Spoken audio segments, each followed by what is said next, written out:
ইসলাম মাসুদের পরিচয় পদ বা পদবি দিয়ে নয়। তিনি বোধহয় এই সময় বাংলাদেশে যাদের কথা মানুষ শুনতে পছন্দ করে, সেই অল্প একদম উপরের দিকে ৩-৪ জন ৫ জন বা ২ জন একজনের অন্যতম, যিনি চমৎকার করে কথা বলেন, যুক্তি দিয়ে কথা বলেন, ভালোবাসা দিয়ে কথা বলেন, মন দিয়ে কথা বলেন, মনন দিয়ে কথা বলেন। জনাব শফিকুল ইসলাম মাসুদ, আপনাকে আমাদের অনুষ্ঠানে স্বাগত জানাই। আপনি এসেছেন, আপনি আমাদের শুভেচ্ছা এবং কৃতজ্ঞতা জানবেন। আসসালামু আলাইকুম রহমতুল্লাহ। অনেক ধন্যবাদ খালিদ মহিউদ্দিন ভাই, আপনাকেও। আপনি সুন্দর করে কথা বলেছেন। আহ, আপনাদের সবাইকে ধন্যবাদ, যারা শুনছেন এবং যারা পরে শুনবেন তাদের সবাইকে শুভেচ্ছা এবং অভিনন্দন।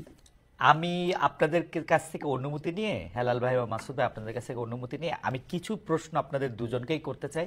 কিন্তু যেহেতু আজকে অনেক প্রশ্ন নিয়ে আমরা আসলে কাজ করছি, আপনারা যদি একটু সংক্ষেপে উত্তর দেন তাহলে আমাদের জন্য সুবিধা হয়। আমি প্রথমে জনাব শফিকুল ইসলাম মাসুদ, আপনার কাছে যেতে চাই এবং একটি ছোট প্রশ্ন করতে চাই যে জাতীয় নির্বাচন কবে চান? ডেট? জাতীয় নির্বাচন তো আসলে আমাদের এখন যেটা প্রয়োজন হচ্ছে কি, যে নির্বাচনটা অংশগ্রহণমূলক, স্বচ্ছ এবং জনগণের প্রত্যাশার আলোকে হওয়াটা প্রয়োজন।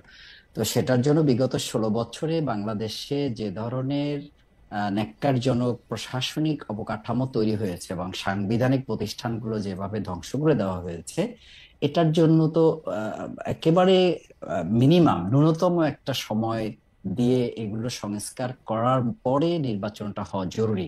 এই জায়গাটা আমি মনে করি যে যৌক্তিক একটা সময় এবং যৌক্তিক সংস্কারগুলো সম্পাদন করে কম সময়ের মধ্যে নির্বাচনটা হওয়া প্রয়োজন। আপনাদের মাথায় কি কোনো ডেট আছে, যে ধরা যাক ২০৩০ সালের সেপ্টেম্বর? আমরা 2030 সাল তো না, এখন তো 2025 চলছে। আমরা মনে করি যে 2025 সাল বা 26 সাল, এই তারিখটা যত না গুরুত্বপূর্ণ, তার চেয়ে গুরুত্বপূর্ণ হচ্ছে নির্বাচনটাকে সুষ্ঠু, অংশগ্রহণমূলক এবং জনগণের প্রত্যাশার আলোকে করার জন্য যতটুকু করা প্রয়োজন, সেটার জন্য 2 মাস, 5 মাস, 6 মাস। আমার মনে হয় তো আমরা 16 বছর তো নির্বাচন ছাড়া থাকলাম। সুতরাং এখন তো আমাদের, আমি তো মনে করি এটা বলতে কোনো দ্বিধা নেই যে আমাদের ছাত্র জনতার এই ঐতিহাসিক একটা গণ অভ্যুত্থান না হলে, আল্লাহ তাআলা ভালো জানতেন, তিনি জানেন যে এটা আমাদের তো 29 সাল পর্যন্ত আমাদের তো প্রস্তুতি নিয়ে থাকতে হয়েছিল, বা আমরা সবাই তো সেই প্রস্তুতি নিয়েও ফেলেছিলাম, কেউ কেউ মনে করেন। তো সেই জায়গায় আমরা যেখানে 29 সালে নির্বাচন হওয়ার কথা ছিল, সেখানে আমরা 6 মাস, 1 বছরের এই তাড়াহুড়ো প্রবণতাটাও তো আমার কাছে খুব ভালো মনে হয় না। আমার কাছে বরং মনে হয় যে এই নির্বাচনটাকে প্রত্যাশিত করার জন্য আমাদের যেটুকু সময় সংস্কারে নেওয়া প্রয়োজন, সেটার জন্য একটা সময় আমাদের ঠিক করা দরকার। নির্বাচনের জন্য সময় ঠিক না করে ঠিক করতে হবে সংস্কারের জন্য সময়। ওকে, তো আপনি কি মনে করেন সংস্কারের জন্য সময়, মানে এইটা হচ্ছে যে দুইটা অ্যাপ্রোচ থাকে। তো তো প্রধান উপদেষ্টা ডক্টর মোহাম্মদ ইউনূস বলে দিলেন যে আমি একটা টাইম ফ্রেম বেঁধে দিয়েছি, এটা 2025-এর শেষ থেকে 2026-এর আধাআধি পর্যন্ত।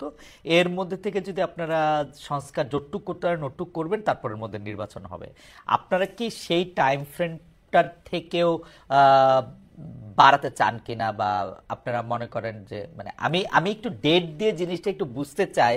কারণ হচ্ছে যে, হ্যাঁ, মানে আপনি নিশ্চয়ই আমার প্রশ্ন বুঝতে পেরেছেন যে, মানে আপনি একটা হ্যাঁ, টাইম হ্যাঁ। ফ্রেম মাথায় দেখেন কিনা মাসুদ ভাই?